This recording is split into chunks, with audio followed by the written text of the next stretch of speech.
নমস্কাৰ আপোনালোক সকলোকে স্মাৰ্ট ইন এছামৰ নতুন এটা ভিডিঅ'লৈ স্বাগতম জনাইছোঁ। আমি জিএনএম নাৰ্ছিঙৰ এণ্ট্ৰেন্স এক্সামৰ কাৰণে আলোচনা কৰি আছোঁ। গতিকে আপোনালোকে ভিডিঅ'সমূহ ৰেগুলাৰলি পাই থাকিবৰ কাৰণে চেনেলটো ছাবস্ক্ৰাইব কৰি কাষত থকা বেল আইকনটো প্ৰেছ কৰি ৰাখিবলৈ নাপাহৰিব। লগতে ভিডিঅ'টো প্ৰথমৰ পৰা শেষলৈ চাই থাকিব। আটাইকেইটা কুৱেশ্যন যথেষ্টপূৰ্ণ গুৰুত্বপূৰ্ণ হয়।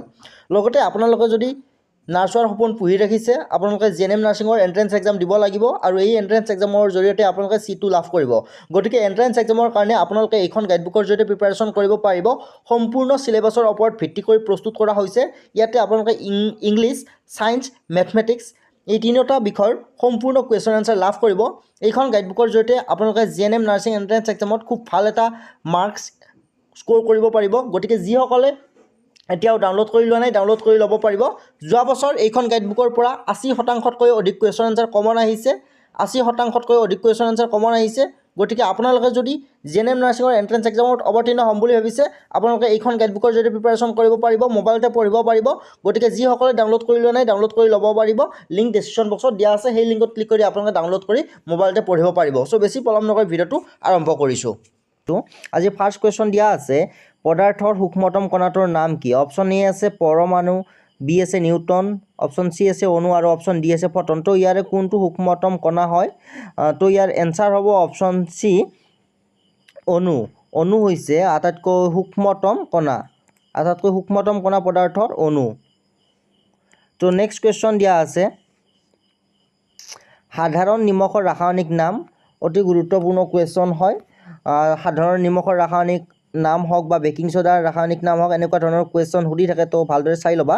অপশ্যন এ আছে ছ'ডিয়াম ক্লৰাইড, অপশ্যন বি আছে পটাছিয়াম ক্লৰাইড, অপশ্যন চি আছে মেগনেছিয়াম ক্লৰাইড, অপশ্যন ডি আছে এটাও নহয়। তো ইয়াৰে কোনটো শুদ্ধ হ'ব? ইয়াৰ শুদ্ধ এনচাৰ হৈছে option A sodium chloride. Sodium chloride হৈছে NaCl, সাধাৰণ নিমখৰ ৰাসায়নিক নাম। তো নেক্সট কুৱেশ্যন দিয়া আছে, আটাইতকৈ পাতল গেছ কোনটো? অপশ্যন এ আছে নাইট্ৰজেন, হাইড্ৰজেন আৰু অপশ্যন চি আছে কাৰ্বন ডাই অক্সাইড। তো ইয়াৰ কোনটো গেছ আটাইতকৈ পাতল হয়? ইয়াৰ এনচাৰ হ'ব hydrogen. Option B correct answer. Hydrogen gas আটাইতকৈ পাতল গেছ হয়, মনত ৰাখিবা। আটাইতকৈ পাতল gas hydrogen gas. Option B is the correct answer. Next question দিয়া আছে, বৈদ্যুতিক বাল্বৰ ফিলামেণ্ট কি ধাতুৰ? অপশ্যন এ আছে টাংষ্টেন, বি আছে এলুমিনিয়াম, অপশ্যন চি আছে তাম, অপশ্যন ডি আছে নিকেল। তো ইয়াৰ শুদ্ধ উত্তৰ কোনটো হ'ব? বৈদ্যুতিক বাল্বৰ ফিলামেণ্টডাল কি ধাতুৰ হয়? ইয়াৰ এনচাৰ হ'ব অপশ্যন এ টাংষ্টেনৰ হয়। বৈদ্যুতিক বাল্বৰ যিডাল ফিলামেণ্ট থাকে সেইডাল টাংষ্টেনৰ দ্বাৰা প্ৰস্তুত কৰা হয়। নেক্সট কুৱেশ্যন দিয়া আছে, ফেনাইল প্ৰকৃততে এবিধ এচিড। ই কি এচিড বাৰু? অৰ্থাৎ ফেনাইল এবিধ এচিড হয়। ফেনাইলবিধ কি এচিড সুধিছে? অপশ্যন এ আছে ছালফিউৰিক এচিড, বি আছে কাৰ্বলিক এচিড, চি আছে হাইড্ৰক্লৰিক এচিড, অপশ্যন ডি আছে প্ৰপেন। তো ইয়াৰ কোনবিধ এচিড হয়?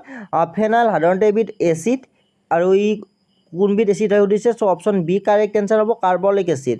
ফেনাইল সাধাৰণতে এবিধ কাৰ্বলিক এচিড, বা ফেনাইল সাধাৰণতে কি বুলি সুধিব পাৰে? ফেনাইল সাধাৰণতে এবিধ কাৰ্বলিক এচিড, মনত ৰাখিবা। Option B correct answer. Next question দিয়া আছে, আটাইতকৈ কোমল পদাৰ্থবিধৰ নাম কি? Option A uranium, option B lithium, option C talc আছে, অপশ্যন ডি আইৰণ আছে। ইয়াৰে কোনবিধ পদাৰ্থ আটাইতকৈ কোমল সুধিছে? তো ইয়াৰ এনচাৰ অপশ্যন চি হ'ব, টেল্ক হৈছে আটাইতকৈ কোমল পদাৰ্থ। Option C is the correct answer. তাৰ পিছৰ কুৱেশ্যন দিয়া আছে, অপশ্যন 7ত দিয়া আছে কুৱেশ্যন নম্বৰ, আটাইতকৈ গধুৰ পদাৰ্থবিধ কি? Option A uranium, option B lithium, option C talc, option D iron. ইয়াৰে কোনবিধ ধাতু আটাইতকৈ গধুৰ হয়? তো ইয়াৰ এনচাৰ হ'ব অপশ্যন এ ইউৰেনিয়াম আটাইতকৈ গধুৰ ধাতু। তাৰ পিছৰ কুৱেশ্যন দিয়া আছে, চাবা, আটাইতকৈ পাতল পদাৰ্থবিধ কি? ইয়াত অপশ্যনসমূহ অলপ উল্টা পুল্টা হৈ আছে, কথা নাই। অপশ্যন এ কাৰেক্ট এনচাৰ হয়, লিথিয়াম হৈছে আটাইতকৈ পাতল পদাৰ্থ। লিথিয়াম হৈছে আটাইতকৈ পাতল পদাৰ্থ, মনত ৰাখিবা। নেক্সট কুৱেশ্যন দিয়া আছে, আটাইতকৈ বিষাক্ত মৌলবিধৰ নাম কি? অপশ্যন এ আছে প্লুটনিয়াম, অপশ্যন বি আছে লিথিয়াম, অপশ্যন ডি আছে আইৰণ আৰু অপশ্যন চি টেল্ক আছে। অপশ্যন দুটা উল্টা পুল্টা হৈছে। চ' আটাইতকৈ বিষাক্ত মৌল কোনবিধ হয়? ইয়াৰ এনচাৰ হ'ব অপশ্যন এ প্লুটনিয়াম হৈছে আটাইতকৈ বিষাক্ত মৌল। Option A is the correct answer. Plutonium আটাইতকৈ বিষাক্ত মৌল, মনত ৰাখি থ'বা। নেক্সট কুৱেশ্যন দিয়া আছে, ধাতুৰ ৰজা বুলি কোনবিধ ধাতুক কোৱা হয়? ধাতুৰ ৰজা বুলি কোনবিধ ধাতুক কোৱা হয়? অপশ্যন এ আছে লিথিয়াম, অপশ্যন বি আছে পাইৰাইট, অপশ্যন চি আছে ল' তীখা, অপশ্যন ডি আছে মিথেন। ধাতুৰ ৰজা বুলি কাক কোৱা হয়? অপশ্যন চি কাৰেক্ট এনচাৰ ল' তীখাক। ল' তীখাক ধাতুৰ ৰজা বুলি কোৱা হয়, মনত ৰাখিবা। নেক্সট কুৱেশ্যন দিয়া আছে বিজুলী চাকিৰ ভিতৰত কি গেছ থাকে অপশ্যন এ আছে নাইট্ৰজেন বি আছে ইথেন অপশ্যন চি আছে মিথেন অপশ্যন ডি আছে ইথেন ইথেন দুবাৰ আছে বাৰু কিন্তু বিজুলী চাকিৰ ভিতৰত কি গেছ থাকে ইয়াৰ এনচাৰ হ'ব অপশ্যন এ নাইট্ৰজেন গেছ থাকে বিজুলী চাকিৰ ভিতৰত থাকে নাইট্ৰজেন গেছ নেক্সট কুৱেশ্যন দিয়া আছে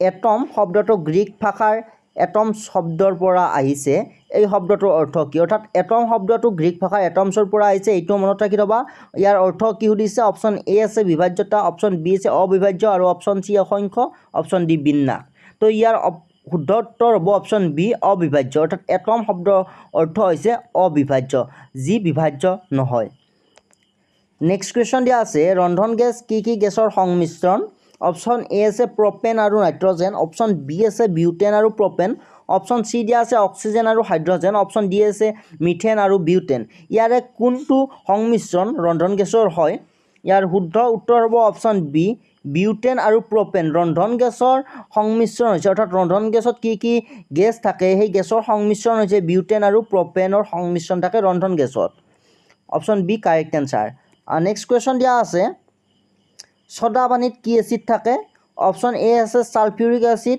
অপশ্যন বি আছে হাইড্ৰক্লৰিক এচিড অপশ্যন চি আছে প্ৰপেন আৰু অপশ্যন ডি আছে কাৰ্বলিক এচিড ইয়াৰে কোনটো শুদ্ধ উত্তৰ হ'ব ছদা পানীত কি এচিড থাকে ইয়াৰ শুদ্ধ এনচাৰ হ'ব অপশ্যন বি